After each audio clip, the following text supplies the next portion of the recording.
Сайн байцгаана уу хүнд үзэгчтэй. Өнөөдөр орой манай нэвтрүүлгийн зочноор профессор Рей Рист оролцож байна. Рей Рист Дэлхийн банкны зөвлөх Олон улсын хөгжлийн үнэлгээний холбооны ерөнхийлөгч. 1967 онд Валпараисо их сургуулийг сэтгэл судлаач, социологч мэргэжлэр төгссөн. 1968 онд Вашингтоны их сургуульд антрополог, социологийн чиглэлээр мастер, 1970 онд Вашингтоны их сургуульд социологийн чиглэлээр докторийн зэрэг хамгаалсан. Харвардын их сургуулийн үндэсний болон олон улсын аюулгүй байдлын хөтөлбөрт хамрагдсан. 1997-оос 2006 онд Дэлхийн банкны зөвлөхөөр ажиллаж байсан. Америкийн нэгдсэн улсын холбооны засгийн газарт ажиллаж байсан. Мөн Хятадын Гуанси их сургууль, Канадын Корлдон их сургууль, Их Британий Дурхам их сургууль, Америкийн нэгдсэн улсын Джонс Хопкинс, Корнелл, Портланд мужийн их сургуулиудад багшилж байжээ. Дэлхийн 85 улсад лекц уншиж, 155 олон улсын хуралд илтгэл тавьсан. Good evening. Good evening. Thank you for having me. Ray, you have been working for many years for result-based management. Tell us about what is this? Well, is about? Essentially, results-based management is to push governments to go beyond simply staying busy. That governments have all over the world have for many years simply said, trust us, we're busy. And now people are saying, we want to know if you're effective. And results-based management is essentially about the effectiveness of government, not about how busy it is. Overall, it is the question to every government all around the world. Absolutely. In particular, probably to the South European countries today. Well, it's everywhere, yeah. I mean, and it is the same issue in a sense with the Arab Spring. So that everywhere people are saying, what are you effectively accomplishing for your country? Many unrests are around the world. Unhappiness with their own government is coming because they don't have a result. Right. I mean, government spends the money, and by the way, they're spending what I call OPM, or other people's money. And when government spends OPM, those other people are starting to say, so what? What are you accomplishing with this money? That's the same good question we want to ask Mongolian government. And you are working today with the Mongolian government. How are they doing? Well, I'm pushing them. Okay. It's my responsibility to push them. I think I can say that the issue of being clear about what is important to measure has now begun to sink in, and there are monitoring and evaluation teams now spread across the government. I think there is still the issue. Tell us from the beginning when they have started to doing that. I don't know when. I've met them when I've come here, but there is when you came first. Last year. Last year, and this is your third visit. Third visit. Yeah. And you just today went to Tuwaimak. I did. You came just back from. And Tuwaimak. yesterday I was in the Ministry of Finance. Tuesday I was in the Ministry of Agriculture. How do you find the level of the monitoring of performance in this country? I would say it's spotty. It's mixed. There are places where I think there is now a pretty clear understanding of how it has to be done, like the Ministry of Agriculture, and they are starting to do it. They've got a good team in the Ministry of Agriculture. Well, there are other places where I have not been, so I don't know, but I don't hear anything about them either. So it's a question of whether, in fact, silence means performance or silence means no performance. Okay. So basically, result-based management, or also otherwise it's called management for development results, which is terms usually used by donor countries. Donors, yeah. Whatever it is used, we want to have the result per every penny, tugrik we have invested. Exactly. And yet our government and all our politicians talk in terms of input. And outputs. Yes, we buy things. We spend our money, we buy stuff. So and we buy stuff and we think this is sufficient government. Yes. It is not. So based on your meeting of a lot of government officials at different level. Yeah, I've been at all the levels. Yes. Yeah. Where you think Mongolia is the most to pay more attention? I would think in two areas. One is going to be strategic planning. I find a real absence of strategic planning here in terms of people being able to say, this is where we're going. This is our line of sight. This is what we're trying to accomplish. And the absence of strategic planning traps the government in one-year cycles of just buying things. No, because simply the government is run by politicians who thinks only for 4 years. And well, that's a long time. That's a long time. I'm talking about less than 4 years. All right. So essentially, I think the issue of strategic planning is a crucial issue. And I think the second issue is how to measure what is most important. Don't stay busy with lots of indicators. Mm-hmm. Try to have just a few key indicators that send the signal of whether, in fact, we are accomplishing the change that we're trying to make. But to accomplish the change, we have to plan. To accomplish the change, we have to be clear on where we're going. That concept is line of sight. Everyone knows where we're going. And the absence of that means government cannot get focused. You know, your book is translated now into Mongolian. Road to Results. Road to Results. And it is available for every public offices. I think so. It has been sponsored by the Swiss Development Corporation, and it's been sponsored by the Cabinet Secretariat. The next one is Urduнд суурилсан хяналт шинжилгээ. 10 steps Үнэлгээний to a results-based monitoring and evaluation system. So this method is being used by other governments? Oh, all over the world. This book was the #1 bestseller for the World Bank for 4 years globally. It sold, and it is also now free on the web. Wow. And what is that new you are suggesting in this book other than the government have been using? Most of the steps. Okay, all right, okay. Most of the steps. So certainly it is probably, it's connected here. So you have that's the 10 steps. Yeah. I mean, essentially you first have to begin with a diagnostic to say, is this something we're ready to do? And if the diagnostic says probably not, then I would just stop. When do you think Mongolian government will stop talking, saying that we have invested that amount of money into the road?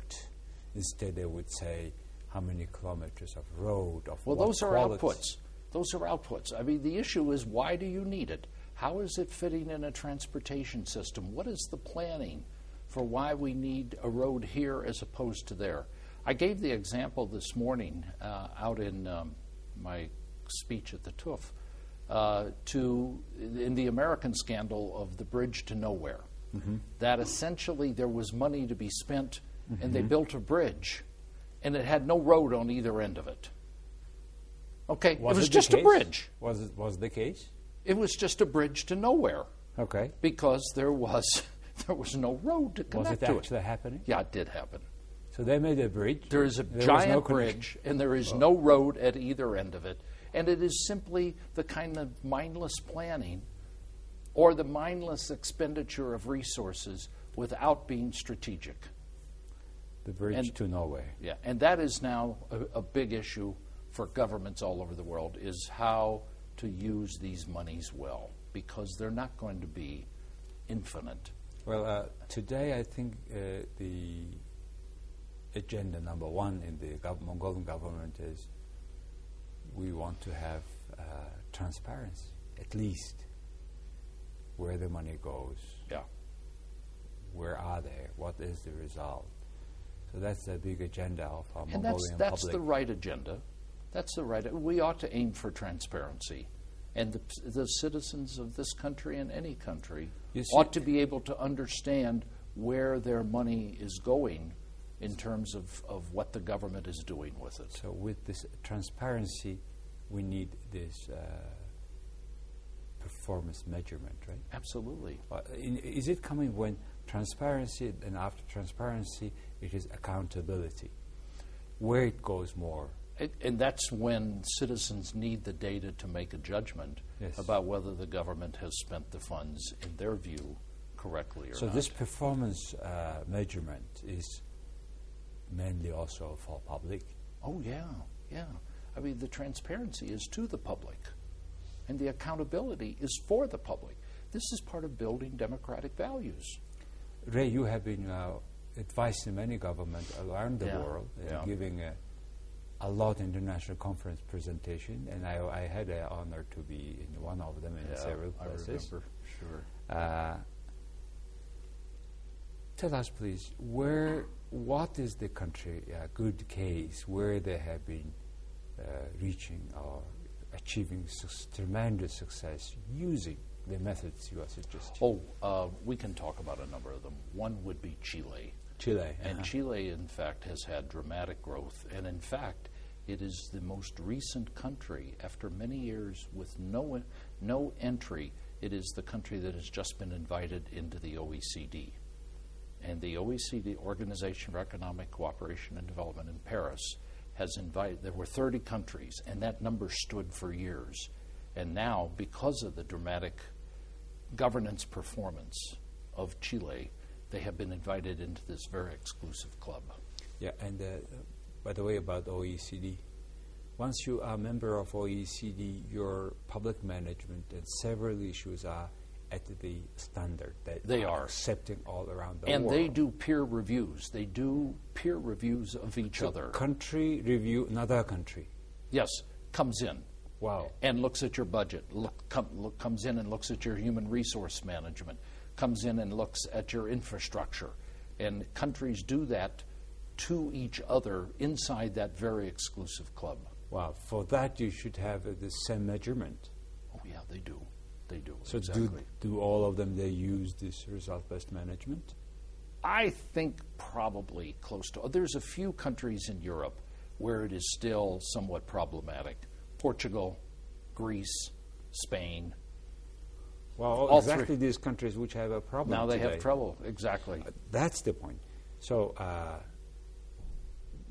we are very close to these three countries. You know, our budget, we call it in Mongolian tototol, or it's refocusing the budget, or the brightening, or making it another look. The budget, that's we call it. Yeah. And our government, budget is budget. You know, it's for 1 year approved. Yeah. Then suddenly our government is bringing another more expenses. They're increasing their expenses, and they call it beautifully in that way. And they're always increasing the government budget expenses, like Greece did, Spain did, Portugal did. Yeah. And I was comparing budget deficit coming to 14% of GDP, like Greece was last year, and ours is now about 10%. Well, that's a warning sign. We keep saying you are spending too much. But the government, because they have only 4 years agenda, they want to, in this year in particular, they spend more and they want to look good. What to do? Citizens have to give their voice. Exactly. If it's acceptable. So that's why we want to tell the citizens that this government is doing wrong. Well, I don't make that judgment. People like me, many people are coming and say, don't spend too much because it brings more inflation. Sure. Which wipes out the result. But unfortunately, it is our government does not listen to us. In a matter of fact, they're going to increase the budget expenses now next week when the government opening. Anyway, so it's so important for budget discipline, this RBM. Budget discipline. Yes. Absolutely. Keywords.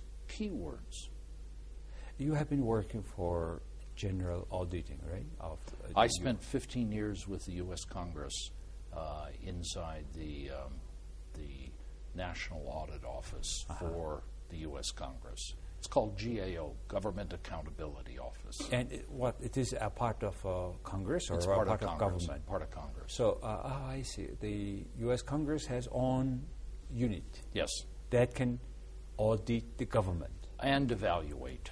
And I worked in the evaluation. I wish our parliament has the same unit. Well, in fact, I talked to a number of members of parliament on Monday morning, and I had ministers with me as well. And I said to them, one of the things you may want to consider is being able to get independent assessments on the cost of these proposals. And I said, I think there are models for you from other countries where, like the U.S., like the U.K., where this kind of capacity is already inherent inside the parliament. Well, I can imagine that our parliament will have sort of an auditing unit which will audit the government. It will be more confusion. You know why? Because many parliament members are cabinet members today in this country. And it's very hard to check right hand to left hand. That's the situation in this country. That's why what you suggest, I don't know how long and when, how much and how long it will take time to do that. But however, it's a good idea because legislative... I think it's credible. I also made, by the way, another recommendation to the members of Parliament on Monday, which was, I think before they put bills to the Parliament, they ought to cost them out. Because one of the issues I'm hearing from the Parliament and from government officials is that bills are passed with no funds to undertake them. Exactly. So how to stop it? How come that's why we have so many laws which have not supported by budget, by money. And we call it a dream list, our laws. Well, I think it hollows out democracy. I think it makes the whole legal process less credible because people are cynical that any law, when it is passed, anything will happen. I've been asked a number of times this week, why do we pass so many laws, but then nothing happens? And I said, well, I think it may be in part that the law can be passed without the resources to take care of it.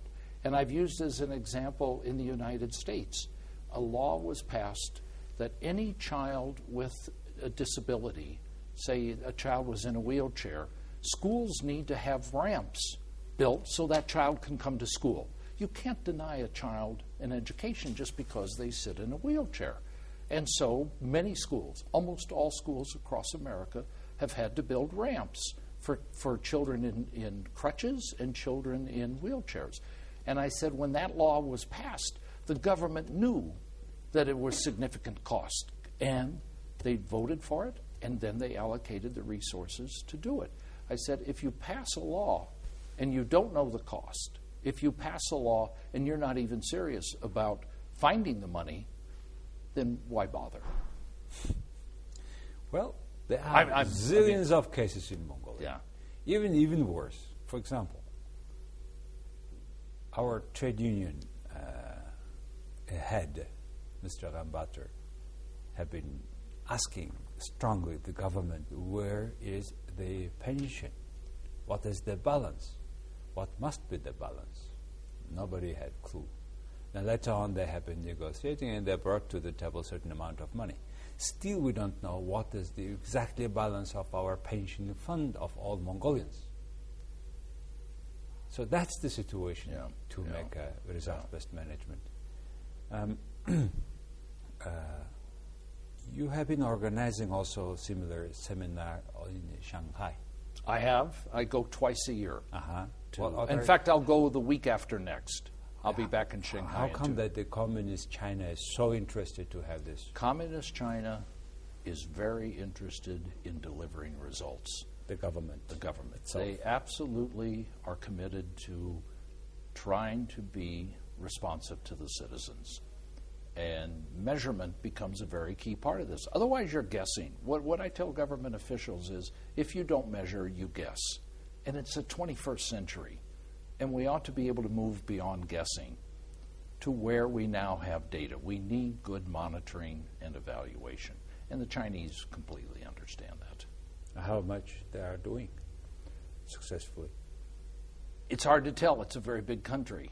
It's the largest country in the world. Nevertheless, they have a I visited that center in Shanghai. Did you? Yeah. Very big center, Yeah. and they invite all around China and other countries of Asia people to learn from you at the seminar. SHIPDET. Shanghai IPDET is what it is. Yeah. IPDET. Please tell us about IPDET. Well, IPDET is the International Program for Development Evaluation Training. It is a month-long seminar every summer in Ottawa, Canada. And we have held it now for 11 years. We're already planning next summer. Is it supported by the Canadian government? It's supported by a number of donors, actually 6 or 7. But the Canadians are very vigorous and outright in their support. The Swiss support us, the Dutch support us, the Norwegians support us. So we have a number of donors who are really quite helpful to us. It is essentially a global seminar on how to build results-based monitoring and evaluation. We have Mongolians. And you had 2 Mongolians there last summer. First time? Yeah. We arranged scholarships for 2 people I met here on my first visit. From our government. From your government. One is a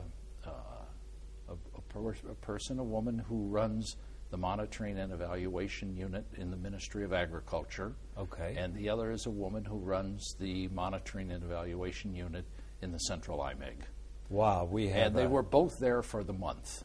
And they met people from all over the world, and they are building networks, building relationships, and learning from each other. Well, hopefully with the books and the trainings you have at that 2 ladies, we may have something set up in this. Well, that's part of what I'm trying to help with. And we'll try to have 2 more people this summer.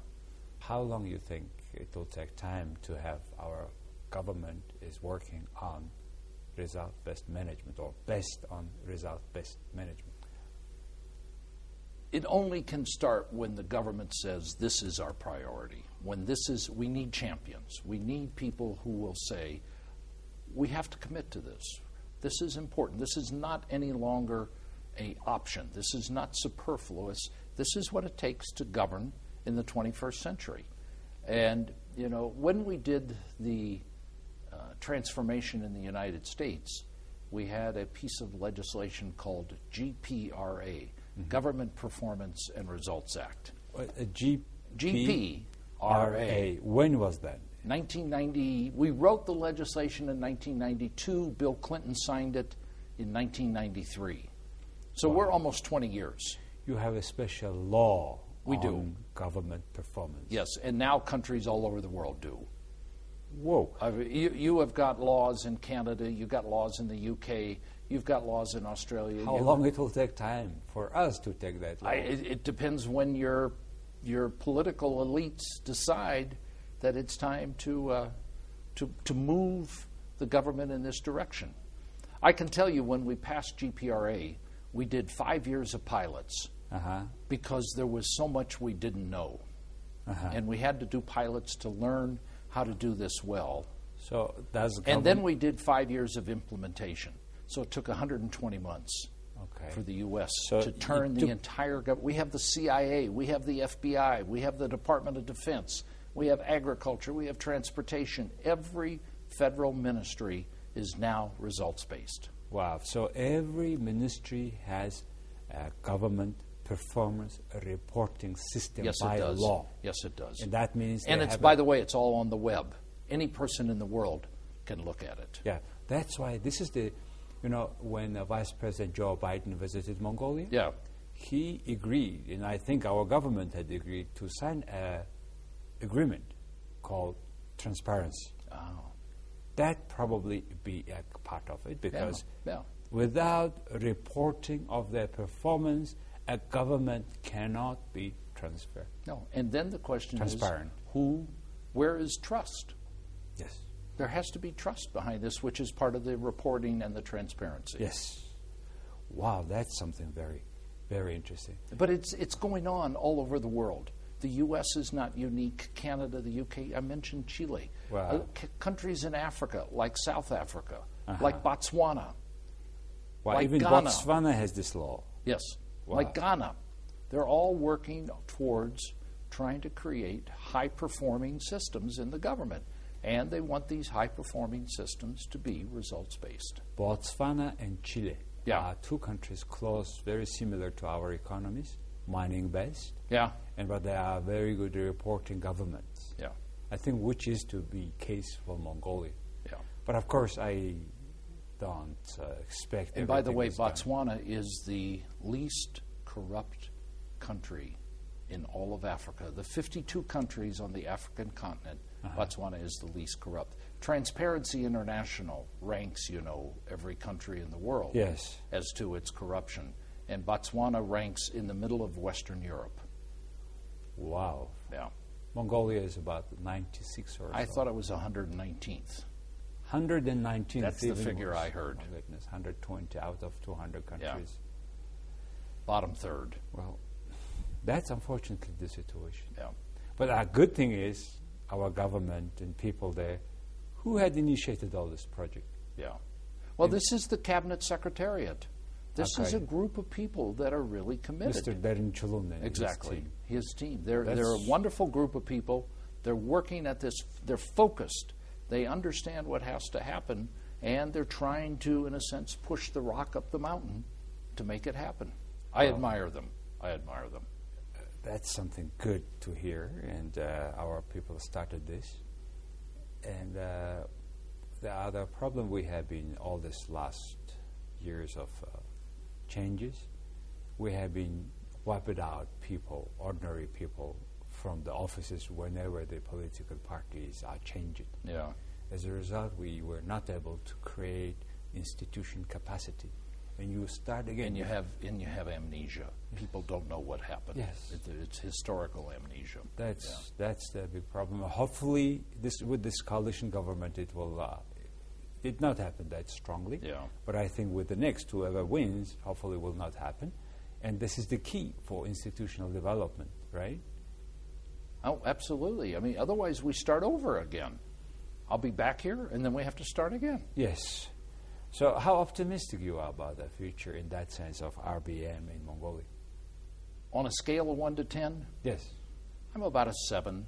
7. Yeah, it can happen. It can happen. And if, like the Cabinet Secretariat, can keep its focus and keep the support, and that the ministers in government and the parliamentarians start to see the consequences of what it means to manage in the 21st century and to have a government that functions. It's just not 1970, 1980, 1990. It's 2011. Yes. And to put that kind of system in place, it can happen. Well, it can happen. Ray, I hope Mongolian government will have that law, which they have to report their performance. And before that, they should have a good measurement. Before that, they have to be very clear in their own field sectors. And they need strategic planning. They need strategic planning. Yeah. And that strategic planning is something we're still, I think we're still missing. And there are a number of documents out there, but not very much well done. And as a result, not supported by budget. As a result, we have a lot of dream list.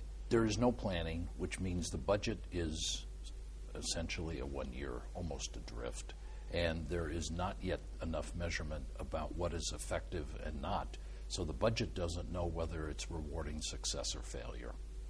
And until the data start to come in that say, this program works, this program doesn't, then you can make the decision as an informed electorate and as a parliament about trying to fund success, and please stop funding failure.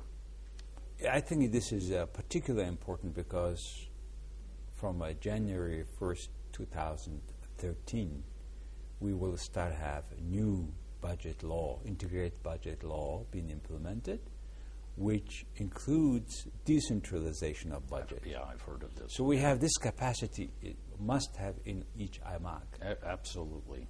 And Absolutely. probably by that time, I think in a couple of years from now. You realize that's only 15 months. I mean, there is a huge amount of work to be done in 15 months. And that's good that you have started this with these people. And I hope more Mongolians will be involved. Yeah. And our government will be more productive. I can volunteer to help if I'm invited back. All right. So we have to see. Yeah. Ray, that's wonderful what you do in this country. And the most important, this is for ordinary Mongolians, taxpayers, while electing them. Absolutely. And we want the government to be transparent, accountable. For that, we need produce results. Performance. Yes. Produce results. Yeah. Which is to be measured. Yeah, exactly. Thank you very much, Ray. It's my honor. Wonderful job. Thank you for having me. Thank you.